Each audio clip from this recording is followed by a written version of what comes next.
제42장.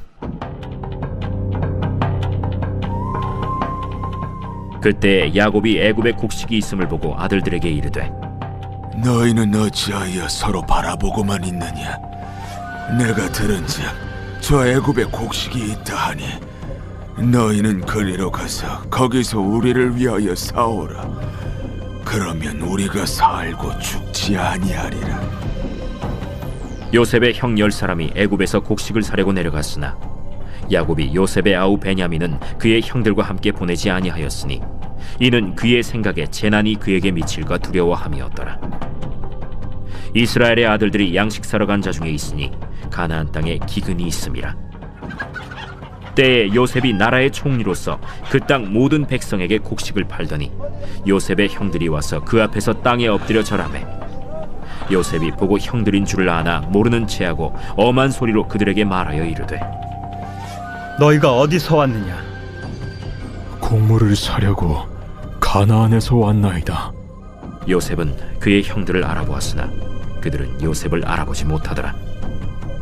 요셉이 그들에게 대하여 꾼 꿈을 생각하고 그들에게 이르되, 너희는 정탐꾼들이라. 이 나라의 틈을 엿보려고 왔느니라. 내 주여, 아니니이다. 당신의 종들은 곡물을 사러 왔나이다. 우리는 다 한 사람의 아들들로서 확실한 자들이니 당신의 종들은 정탐꾼이 아니니이다. 아니라 너희가 이 나라의 틈을 엿보러 왔느니라. 당신의 종 우리들은 12형제로서 가나안 땅 한 사람의 아들들이라. 막내 아들은 오늘 아버지와 함께 있고 또 하나는 없어졌나이다. 내가 너희에게 이르기를 너희는 정탐꾼들이라 한 말이 이것이니라. 너희는 이같이 하여 너희 진실함을 증명할 것이라. 바로의 생명으로 맹세하노니 너희 막내 아우가 여기 오지 아니하면 너희가 여기서 나가지 못하리라. 너희 중 하나를 보내어 너희 아우를 데려오게 하고 너희는 갇혀 있으라. 내가 너희의 말을 시험하여 너희 중에 진실이 있는지 보리라. 바로의 생명으로 맹세하노니 그리하지 아니하면 너희는 과연 정탐꾼이니라. 그들을 다 함께 3일을 가두었더라. 할렐루야. 2026년 5월 15일 금요일 창세기 42장 1절에서 17절의 말씀을 함께 묵상합니다. 오늘 말씀은 요셉이 애굽의 총리가 되었고 7년의 풍년 뒤에 드디어 기근이 왔습니다. 그런데 이 기근은요, 단순한 자연재해가 아니라 언약 백성인 야곱의 가족을 애굽으로 이끌어내어 큰 민족을 이루게 하시려는 하나님의 주권적인 섭리, 창세기 15장에서 하나님께서 아브라함에게 약속하셨던 횃불 언약이 성취되어감을 볼 수 있습니다. 1절에 가나안 땅에 기근이 오자 야곱은 아들들에게 말했습니다. 어찌해서 서로 멀뚱멀뚱 바라보고만 있느냐고 말이죠. 족장이란 직분으로서 가족을 다스리는 권한을 가진 야곱이 아들들에게 말한 것이죠. 요셉의 형들은 애굽에 곡식이 있다는 소식을 듣고도 주저했습니다. 어려운 상황에서 벗어나기 위해 서로 협력하지 않는 엮이는 가족임을 암시할 수 있는 것이죠. 그렇게 10사람과 짐을 지은 그들이 가축과 함께 내려갔습니다. 이렇게 호위대를 이뤄 내려가는 것이 안전을 보장해주기 때문인데요. 하지만 4절에 보면 야곱은 여전히 요셉을 잃은 과거의 상처에 갇혀 있습니다.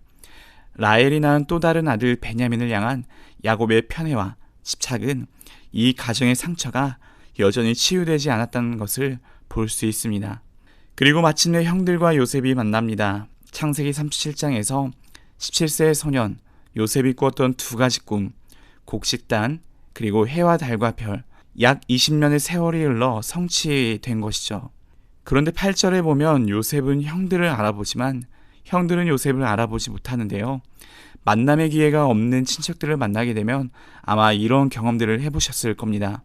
저의 경우도 어렸을 때 보았던 사촌동생이 성인이 되어 만났을 때 정말 못 알아보겠더라고요. 거기 요셉은 지금 애굽식 이름 그리고 복장, 언어를 사용하고 있고 총리라는 위치여서 형들이 더욱 알아볼 수 없고 얼굴도 자세히 쳐다보기 어려웠을 겁니다. 그저 생명을 보존하기 위해 엎드려 절할 수밖에 없는 것이죠. 형들이 요셉에게 절을 하고 난 뒤 요셉은 하나님이 주신 꿈의 내용을 기억합니다. 지금 현재 자신의 눈앞에 보이는 상황이 하나님의 계획 안에 있음을 깨달은 것이죠.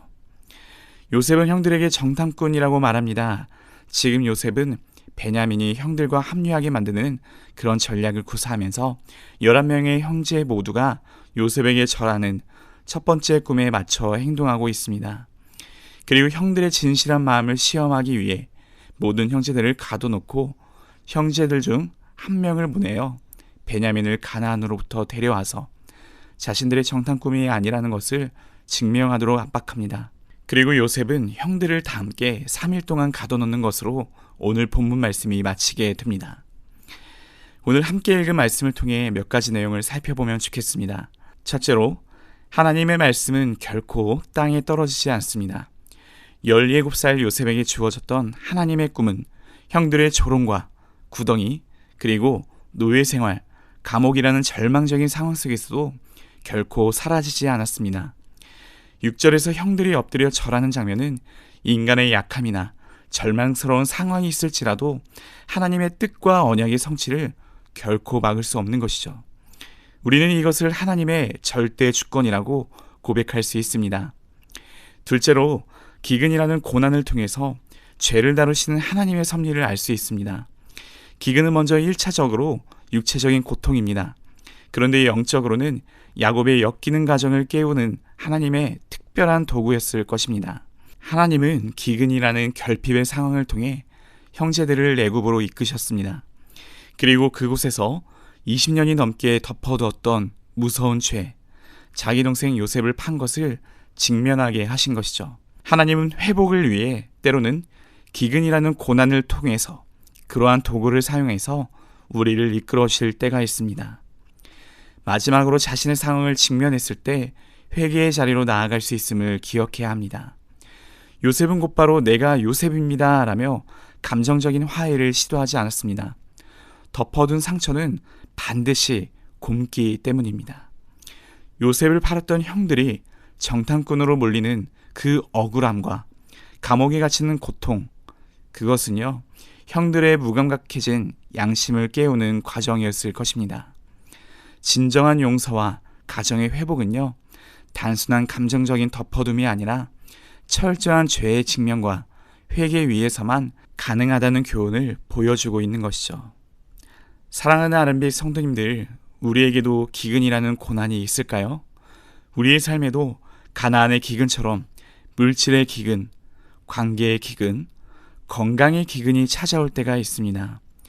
우리는 이 기근을 단순한 재앙이 아니라 나를 다루시고 덮어두었던 여러 문제를 해결하기 위해 은혜의 자리, 섭리의 자리, 그리고 회복의 자리로 부르시는 하나님의 일하심이 있다는 것을 알기를 소망합니다. 두 번째로, 우리 가정 안에서 서로 바라보고만 있는 문제는 없는지 돌이켜보면 좋겠습니다.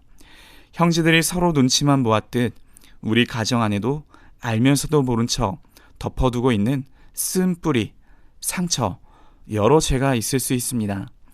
예수 그리스도의 십자가의 은혜로 우리의 죄와 상처를 정직하게 가지고 나아가 직면해야만 진정한 회복이 시작됨을 기억해야 합니다. 마지막으로 하나님의 일하심을 믿고 기다리는 자가 되기를 소망합니다. 요셉은 말로 설명할 수 없는 복합적인 감정을 참고 형들의 내면이 철저히 변화될 때까지 시험의 과정을 진행했는데요. 우리도 가정과 공동체의 회복을 위해 기도할 때 조급하게 내 방식대로 서둘러 해결하기보단 하나님의 일하심을 신뢰하며 기다리는 지혜를 주시기를 소망합니다. 함께 기도하겠습니다. 사랑의 하나님, 오늘 야곱의 가정을 향한 하나님의 세밀한 섭리를 묵상하며 우리의 삶을 돌아봅니다. 우리 인생에 찾아온 기근과 고난이 단순한 재앙이 아니라 우리를 연단하시고 하나님의 언약 안으로 다시 부르시는 사랑의 초대임을 믿습니다. 요셉의 형들이 20년 동안 덮어두었던 죄와 상처를 대면해야 했던 것처럼 우리 역시 마음 깊은 곳에 숨겨둔 쓴뿌리와 회복되지 못한 여러 일들을 주님 앞에 정직하게 내어놓게 하여 주시옵소서.